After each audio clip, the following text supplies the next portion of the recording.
I'd like to first landscape of markup standards for books and start by reading the quote you see on your screen. It's from James Bryce, who was a British academic, jurist, historian, and politician. Creating industry standards that provide real-world value is a collaborative effort involving experts and leaders from a broad cross-section of specialties.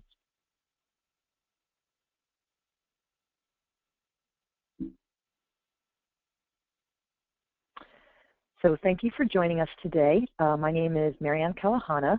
I am the Director of Marketing at Cenveo Publisher Services, and I will be moderating today's program.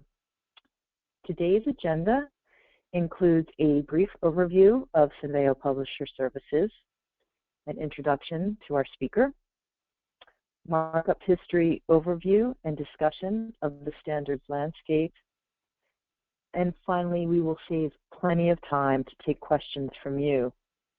You may submit questions at any time during the webinar by typing in the questions box in the GoToWebinar dialog box. If you are experiencing any technical difficulties, please feel free to chat directly to me via the dialog box. And this webinar is being recorded. You will receive a link to that recording in a separate email after today's show. I invite you to share the recording with your colleagues.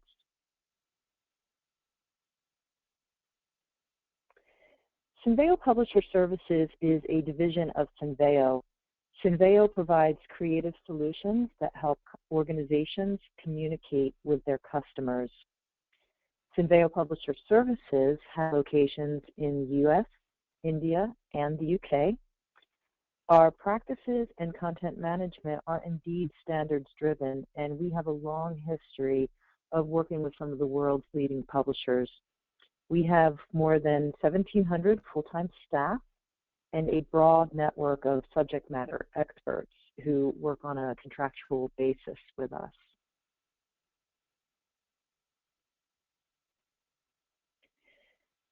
Cenveo Publisher Services provides solutions and services to journal, book, educational, media, and trade publishers.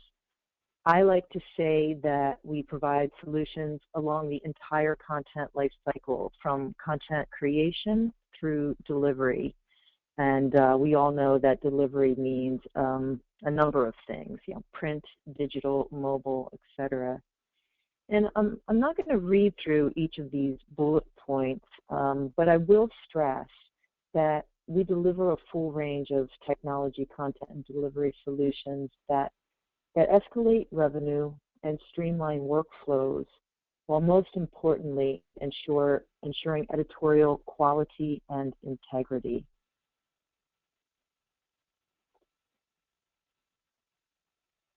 I am thrilled to have here with me today my colleague who has spent his career working in the publishing industry at the intersection of technology and scholarly publishing.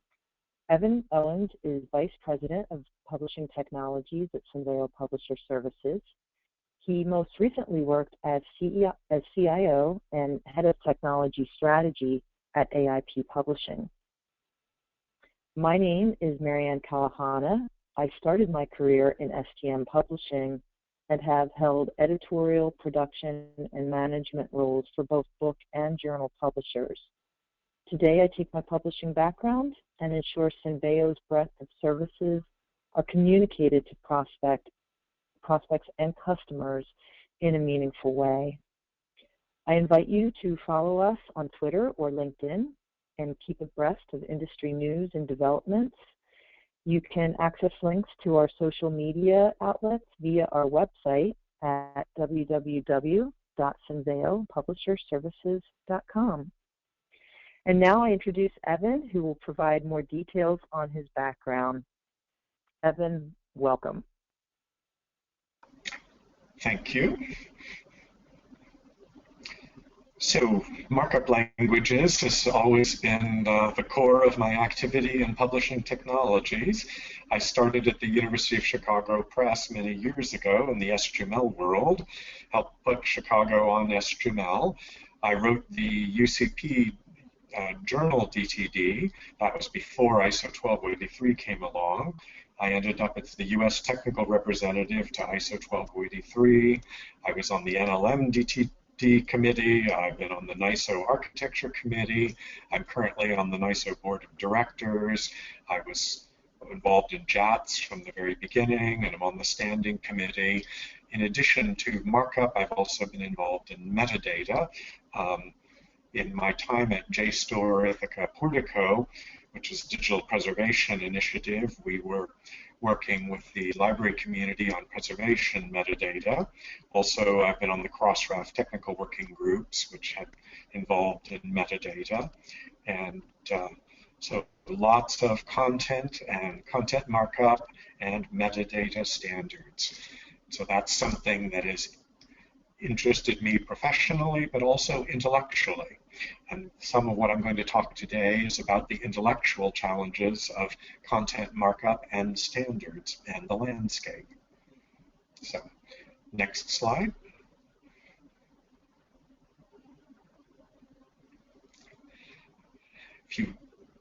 I'm also on the NISO board of directors, and so involved in the standards landscape in that sense for a variety of standards. And if you look at standards as an industry, it's very clear that there is not a single or a permanent solution, and that the standards change, they evolve.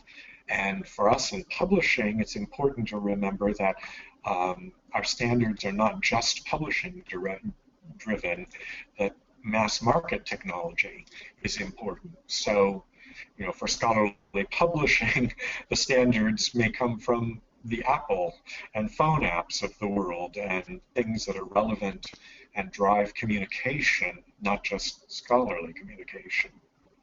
So standards do change, the landscape is diverse, and the standards are connected, which is another problem.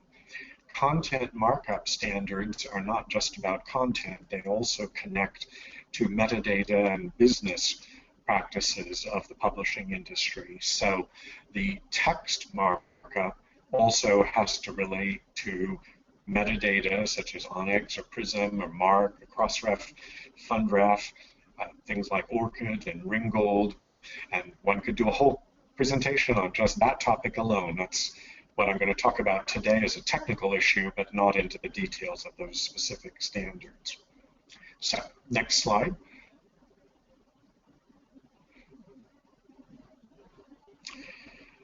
Standards are amazing. They're a powerful tool for every industry, but they can be problematic. There can be misinterpretations and misimplementations of the standards. On the JATS committee, because the JATS standard is so diverse, we've put a lot of our time into the documentation and the examples of best practices on how to use the standard, because we know that with a very rich, complicated standard, it's possible that people will misunderstand it. So we focus on documentation to ensure the proper use of the standard. And things can change. There are competing standards, they develop new standards, and when there's a new standard, people don't stop using the old one instantly. So change and migration can take time. So it's amusing that although JATS has replaced the NLM DTD, lots of people are still using NLM because their hosting platform vendor hasn't finished the migration to JATS. So the standards alone are not alone. They are part of a component of the infrastructure and the process, and so change isn't usually instant. So, next slide.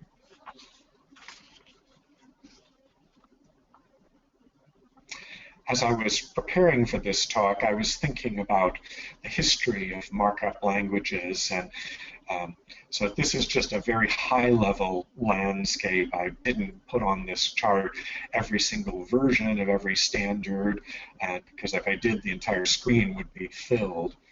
But since the 70s, and that's, you know, there's been a lot of evolution of the standards. We had TeX, became LaTeX, SGML, XML, HTML, now into HTML5. Ebook standard changed. There was an AAP Math and then MathML. On the journal space was the AAP Serial, ISO 203, NLM, JATS, and on the JATS committee we have just finished JATS 1.1, which is up for vote now at NISO and will be released later this year. So the things change over time, and that has to be part of one's planning. A version of the standard itself can change, but new standards can come along as well, and the business landscape can evolve. So change is inevitable and has to be part of one's content management implementations. What's not on this diagram is publisher proprietary DTDs.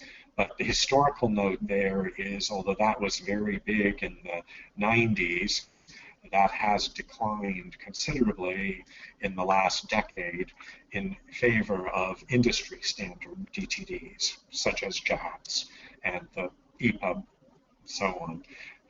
There are still major publishers who use proprietary standards internally, but the landscape is much more standards driven now than it was proprietary DTDs 20 years ago.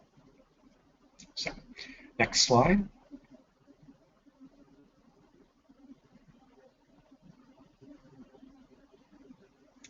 So as we think about content markup languages and these standards, to understand their value and to compare them, it's important to think about what does content markup actually do? What is the functionality that content markup enables? So this slide is just some key conceptual components of what markup languages do. The XML in the middle is just a placeholder. So we think historically the first and the most important thing of markup languages has always been capturing the text. It's a frame in which you can have a digital version of the text. The question and challenge is it the complete text? And is there things beyond the text? And what happens about generated text, which is one of the implementation issues I'll come back to on the next slide. In the earliest markup languages, such as Tiroff and TeX, it was all about rendition of the text, because that was still the world of print 30 years ago, 40 years ago. It was still about print. So the markup languages were all about making beautiful pages. So the early markup languages are very rendition focused. And the big historical trend over the last 40 years has been the move from rendition focused to structure focused. And so that's the next piece of what markup languages can do, is define the structure of the content. The sections, components, etc. So sections such as front, back, section, paragraph, and so on. The content components, things like tables, figures, lists, Q&A, and so on.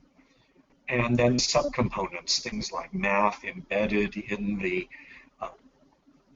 into the content, and also external content components. So the markup of the content structure then supports things like linking to figures and supplemental files and graphics and so on, things that are not text, which is the next major component is relationships. Content markup, originally focused on rendition, is now much more important in managing relationships within the content, internal links, such as the link from a mention of a figure to the figure, or a mention of a reference to the reference list, and so on. But external links. And when HTML and the World Wide Web came along, the linking externally then became a very important part of our content. And so the management of relationships in the markup is now a very important piece. More recently, well, the next piece is metadata, and that's been around since early on. Whether you if the markup is capturing the text of a journal article, there is metadata in that article, such as the title and authors, and to identify it as metadata is an important value of the markup. But is it separate or is it embedded, and how do you deal with additional metadata that is not part of the visual text? And that's the classic issues in metadata management. And then the last and most recent of these broad functions of content markup has been the addition of semantics in ways of marking up the meaning of the content rather than the structure per se. From the early days of markup languages, there was simple semantics. So you could mark a text as a date or a time. That said what is the meaning of that text string, not just how to style it as bold or italic. More recently, we've had a lot of work in semantic enrichment where people are tagging the text and saying, oh, this is a genus, this is a species name, this is a chemical name, or this phrase is about a scientific concept, and that which is mapped to a taxonomy of that discipline. So semantic enrichment is one of the trendier new things in the last decade or so. It's become very visible in content markup languages. In JATS, there's a generic capability of marking something using the named content element and to say what it is. So you could say that this string is in fact this chemical, or this phrase is about this intellectual concept or something. In HTML and EPUB, the newest versions, HTML5, they've added support for RDFA and microdata and the type attributes to do the same sort of semantic enrichment of the content. So over 40 years, content markup languages, having started with focus on text rendition, added content structure, and then as the web came along, added relationships, and metadata has been there all along, but semantics has gone from being tiny to being very important. So those are the core functions of markup languages. Next slide. But there are challenges in designing and implementation of these in any markup language. And so here's some of the key challenges as we look at different markup languages, whether they're good or bad, how well they deal with these different things. So an old one from very early on was generated text. So in the early days of HTML, it got very entranced with the notion that you could automatically number the items, you could have the structure define some of the text, such as figure numbers and things like that. And that had some value, but it also created problems long-term, because if you didn't actually have every character of the text in the file, there could be migration problems. At Portico, we processed, while I was there, 15 million journal articles from 70 publishers in about 200 different formats. And one of the challenges with all of them was, is the entire text of the article actually in the file, in the content? Or do you need to know formatting rules to say, oh, number the figures 1, 2, 3, not A, B, C, and so on. So that's a design challenge, whether all of the text is captured or whether there are generated text rules and where those rules are captured. Another long-term issue in meta markup design is the metadata, as mentioned. one of the marking text that's already present as metadata is straightforward, but then how do you add additional metadata that's not going to be displayed, that's for business or software processing? And markup language solutions can do that using attributes, using elements that are present but with the understanding that they're not to be displayed. Another thing that can be done in this metadata and markup issues is there can be the displayed version and then the machine processable version. So it could be something simple like a gene bank ID that's mentioned in the text, but then in the XML you could add the markup of the URL to make that a linkable, clickable link, and so on. So visible metadata and invisible metadata, and different markup languages do that in different ways. And it supports both human and machine readability. Another design challenge that's been around since early on is the whole question of semantic markup or rendition markup, or structural semantics versus rendition. In the early days of the HTML world, there was discussion about, should you tag something as italic, meaning format it as italic, or should you tag it as its meaning, which is genus or species or something, and then have a styling rule which says species names should be styled as italic. So do you go for the semantic meaning or the rendition rules, or both? And this has come back recently in HTML5, and I'll come back to that in a moment. JATS still has rendition markup in it as well as structural markup. So there's still elements for bold, italic, Roman, small cap, fixed case, and so on. So that markup markup language, JATS, is hybrid. It does both semantic and rendition markup. Something that's come up in the last decade or so, which is interesting, is textual alternatives.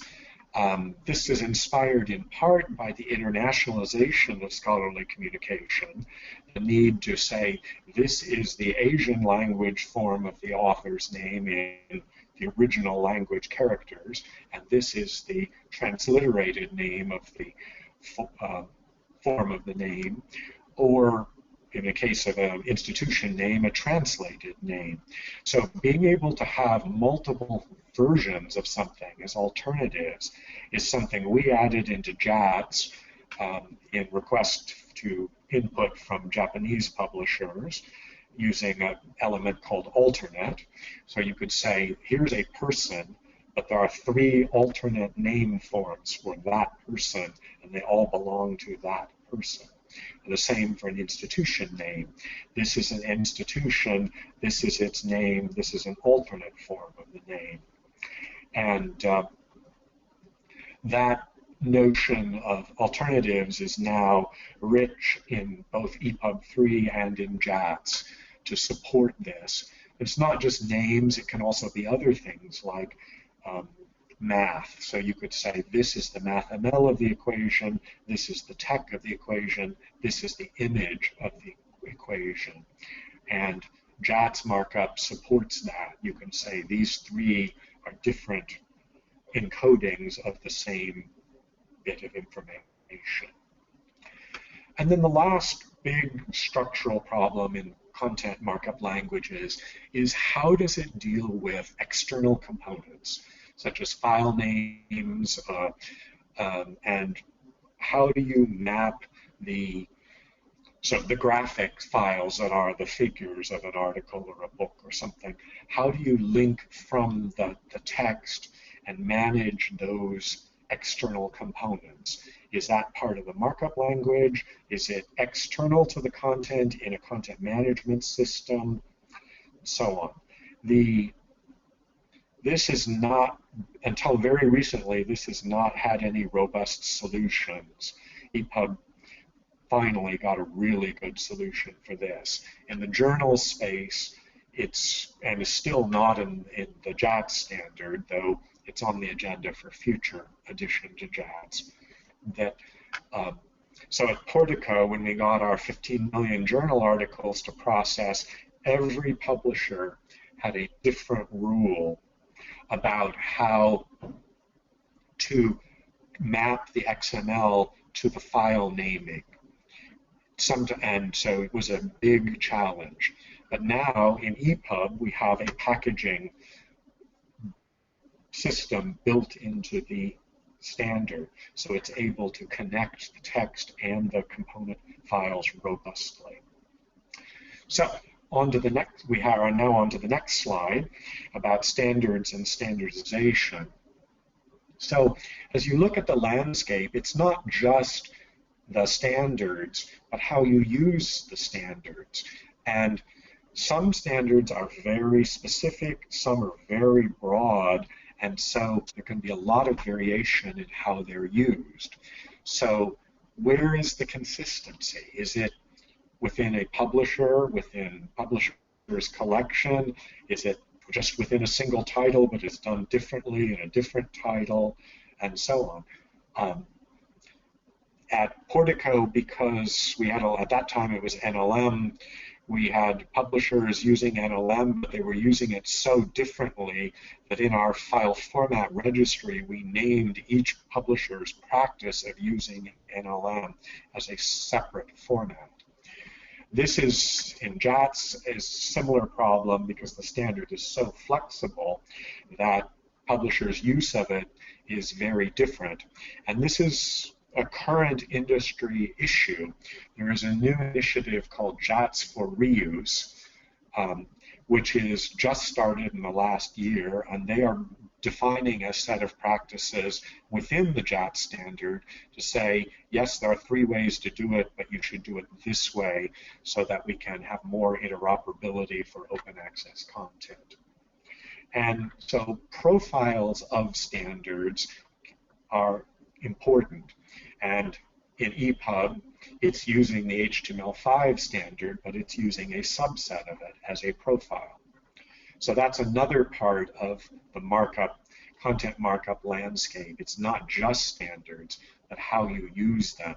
Is it a subset? Is it a profile? Is it consistent across a community, across a set of content, and so on? So, next slide. So now summarizing the history is we look at, as I've pointed out already, there's been a big move from rendition to structure. Early on, TeX, which was an amazing mathematics language, but also an amazing tool for typesetting, for rendition, then LaTeX was built on top of TeX to be able to structure documents and render them as well. And it's amusing that several decades later, we are seeing the same thing happen again. The HTML standard, the newest version of it, HTML5, has moved radically from rendition to structure in interesting ways. And I have some details of that on the next slide. So the amusing example of this is that if you look in the early documentation of HTML, there was an element called I, which where you think about as italic, and in HTML4 it was defined as, and these definitions are from the HTML documentation, it was defined as renders as italic text style. So the I element was about rendition. In HTML5, they have retained the I element, but they have completely changed the definition. And so this on the screen is the current definition of I. Represents a span of text in an alternate voice or mood, or otherwise offset from the normal prose in a manner indicating a different quality of text. And then their examples there, a ship name, an idiomatic phrase, a technical term, a taxonomic designation. This goes back to what was being discussed in the early days of HTML Do you tag it as I, or do you tag it as genus or species, by rendition or semantic? And so these issues, rendition and structure and others, come back and forth over the years as the markup languages evolve. So in the HTML5, sorry, back up. Wasn't done with HTML yet. Previous slide, please. So in the HTML5, there's some amazing new features. They have moved presentation out to CSS as separate rendition. They removed a bunch of elements: base font, big, center, font, strike, TT, attributes about a line, height, color, size, etc. They've essentially stripped all the presentation things out of the HTML and moved them off to CSS and made the focus on the structure of the text. And in that sense, HTML5 is now much more like the early HTML and XML DTDs. So things go back and forth over the years. So on to the next slide, please.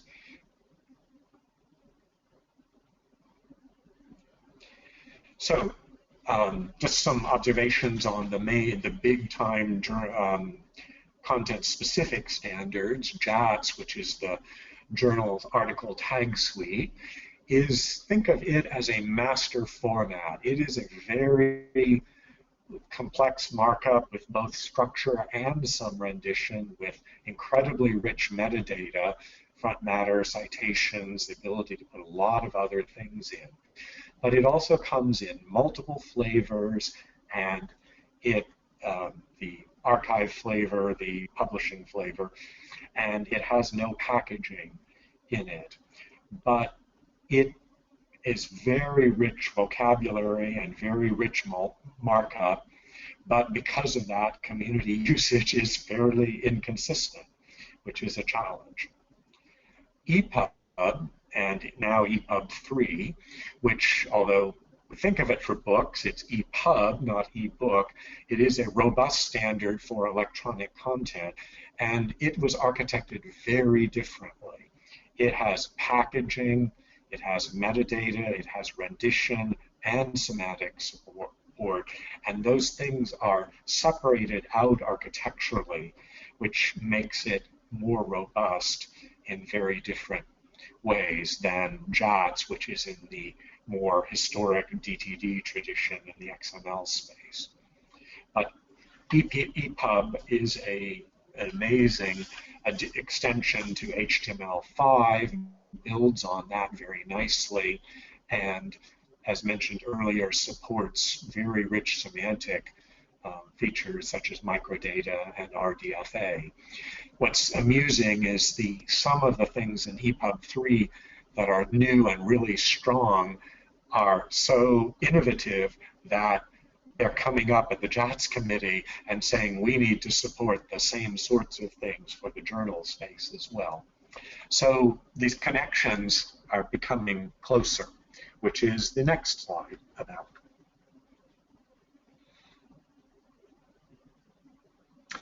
So this slide was from a talk I gave about 5 years ago, so 2010. It's not saying that things are like this today. It's things were in the past. So 5 years ago and 20 years ago, books and journals were much further apart. The book world had very strong metadata needs. When I was at University of Chicago Press, our journals was very into electronic publishing. Our books was not yet into electronic publishing, but they were very into metadata driven by the library and the book sale community.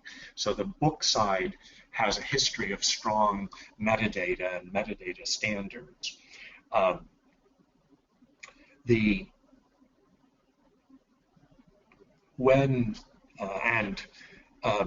When the book community got to digital and started doing ebooks, they were in a different world than journal publishers, because book publishers had to support a suite of industry standard ebook readers, whereas journal publishers were mostly using their web platforms or their hosting vendors' platforms. And so there was more variety across publishers, whereas the book space had to agree on the standards. And so the books community got more into standards in a uniform way than the journals community was. And that led to the EPUB standard, which had amazing features of packaging, which I've mentioned. So 5 years or more ago, books and journals were very different, but now there's a lot of things in common, which is the next slide.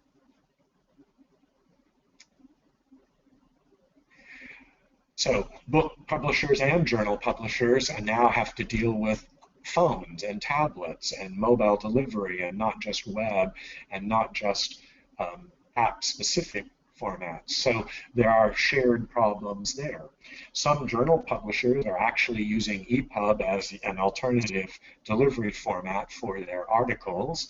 Some publishers are even doing entire issues in EPUB. And journal publishers are talking about whether EPUB may be long-term an alternative to PDF. And so as the distance between JATS and EPUB has diminished, in part because of the change of HTML5, that both journal and books have very rich structural markup and metadata markup. And now, of course, we're on EPUB 3 rather than EPUB 2 and HTML5 rather than the earlier HTML. So the differences between books and journals have gone down. They are a lot closer together. Next slide, please. So the last piece here is about architectural solutions. As we think about how we use markup languages to meet our business goals, to provide solutions for our production process, for our content, for our customers, for the communities, and so on, there's some classic issues that come in actually designing it. And so here's just some headline ideas of that if to think about in content solutions that are built on content markup languages and standards. One of the big ones is delivery format or master format, or both. So EPUB is a delivery format, JATS is a master format, and then people convert that to HTML, to PDF, to EPUB, and so on. Which of those approaches do you take, and why? EPUB 3 is now rich enough that it can, in some ways, in the XML flavor of HTML5, be used as a master format as well. Reusability is very important. You have multiple deliverables, as I just mentioned, simultaneously. You may have to make PDF and HTML and EPUB, but that's going to change over time too. You may be doing this EPUB format now, and 5 years from now it may be EPUB 4 or EPUB 5. So reusability of multiple deliverables and over time is a challenge in how you manage the content and the content markup. And that leads to standards evolution because the standards do change over time. So version control, numbering your content, this file is that version of that standard, and also your own usage specifications, your profile of a standard, if that's part of your production process, numbering that and tracking that can help you support change over time. Another big architectural challenge is how much metadata you're going to put in the files or how much you're going to keep externally and how you're going to input and output it. And there are lots of different solutions. In the early days of journals, one major publisher kept the issue level metadata in a separate issue file, not in the article XML file. So that way it was standard and correct across all the articles. then most publishers, most XML for journals has all the issue data in every XML file. So it can work either way, what you keep internally or what you keep externally. Some, as more and more business metadata, such as your open access license information and other things like that, are in your metadata, is that going to go in the XML, or do you store it externally in a business system or a content management system? And how you link to external metadata if it's an external metadata system. So if you're doing funding metadata for FundRef and potentially for Chorus, are you storing all of that in your articles or just the identifiers? And then what are you doing if something gets changed and corrected? So metadata management, both in the text and the business-related metadata, has to support change of the standard and of the data itself. And then you have to be able to export metadata in different ways. So the last piece about content solutions is what I call content styling. And there I'm not talking about the typesetting of the content, not is it bold or italic. I'm talking about what is your editorial style. So in a certain journal, the section headings for an article may be A, B, C, and D, but not E and F. But a different journal from that same publisher may use A, B, E, F, and G. So that is a set of style rules, editorial style. It's not about the structure of the markup, it's the styling of the text. And one of the big publishing challenges is managing both the content markup, but the style of the content as well. And so at the most recent JATSCon conference, there were talks about using schematron as a tool to define rules which said not just this is the markup that you use, but this is the text rules, the styling. So these kinds of editorial tools, they're in your copy editing tools. They can also, they can't be in the markup specific language, but there can be content tools that then connect the markup with your business rules in the editorial style. And that's an important solution piece for using content markup languages efficiently and effectively. So, next. And last. As was said at the very beginning, standards are, involve experts and leaders from a broad cross-section of the specialties. Standards evolve over time, but they have to derive from community expertise. On the JATS committee, we are very keen on feedback from all the publishers and vendors using JATS, and that becomes feedback in the evolution of the standard. And so, but given that the standards will change because community practices will change and external things will change. So JATS references MathML. Well, there's a new version of MathML, so JATS has to support the new version of MathML as well as the old version. So there's always going to be change. And therefore, implementations have to have robust content management practices. And because change will happen in your business practices, in the standard practices, in the standard landscape. But standards are important and effective tools, but you have to plan for change. Well, thank you very much, Evan. Now we are open to accept any questions from our audience. Please just type in a question and we'll share it with Evan.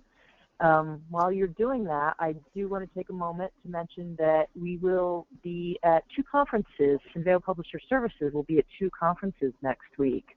The Society for Scholarly Publishers annual meeting takes place on the 27th of May through the 29th. Evan and myself will be at SSP, and we invite you to please schedule a personal consultant meeting with either Evan or myself. You can email me directly at marianne.callahanna@cenveo.com, or just stop by our booth and say hello. Also, the same 3 days, the 27th of May to the 29th, our colleagues will be at Book Expo America in New York City at the Javits Center. We will be in the digital zone at booth DZ1871A, and we'll have some of our e-learning and our digital publication specialists there, and happy to talk anything book-related.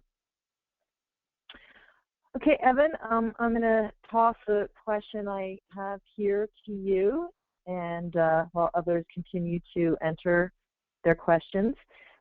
This is from a journal publisher, and the question is, what standards must I implement today, and then what should I plan on into the future? Well, the interesting thing for journals publishers is it almost always depends on your hosting platform and your hosting platform vendor.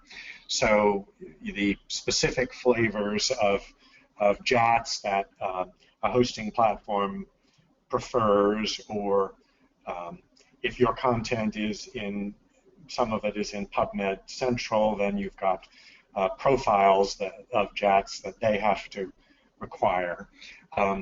Another key component would be if there's mathematics in your content. JATS supports MathML and Tech, but MathML is a good choice long term. But again, it depends on what your hosting platform vendor or hosting platform system needs to drive your content. For journals, JATS is very robust and very rich, but one should also be looking at this new initiative, JATS for Reuse, which has just started. I don't think it will be seriously comprehensive for another year to 2 years, but not just implementing an industry standard, but industry standard best practice, which is what JATS for Reuse is becoming. Okay. Another question, if journal publishers are using EPUB as a delivery format, is it easy to convert JATS to EPUB 3? Is there a transform available? And finally, do you know which CMSs use JATS? So that's a lot. Why don't we start with the first portion of that, as is it easy to convert JATS to EPUB 3? Well, if you look at JATSCon, there were several papers on that over the last few years, and so there has been work there. That is a service we provide for customers, and I think there are some open source tools for that as well. So look at the JATS wiki and the JATSCon papers on EPUB conversion in this year's conference and previous year's conference. There's lots of details there. Okay. Question came in, what is the best way to deal with LaTeX files our authors send us LaTeX? Well, there's a couple of different workflow possibilities. I have been involved in LaTeX since the early 90s. I wrote the first LaTeX to HTML conversion in the industry. And there are still workflows today where in some scenarios you take the LaTeX and copy edit it in LaTeX and typeset it there and don't convert it to XML until the end. That is one workflow. And the other is LaTeX to XML up front and then go from there. And but there's a hybrid scenario that at AIP Publishing we did for our mathematical physics journal, and that is we converted from LaTeX to XML, but we retained the tech of the equations so that in the XML we had both the tech and the MathML of all the equations. Because that to ensure the accuracy of the rendition by using the tech of the equations proper. So there are all of the possible workflows are available. Depends on the community and what how much mathematics and how layout sensitive it is.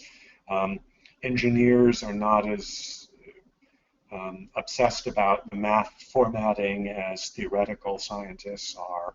So there's a variety of use cases and multiple solutions. All right, thank you. Are there any other questions from the audience at this time? Well, I want to thank everyone for their time today. As questions arise after this webinar, please always feel free to email us, and you can get my email here or just go to our website at CenveoPublisherServices.com.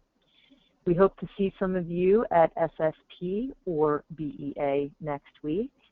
Thank you so much for your time today. This recording will be available on our website, and I hope everyone has a great afternoon or evening wherever you are, and thus concludes our webinar. Bye.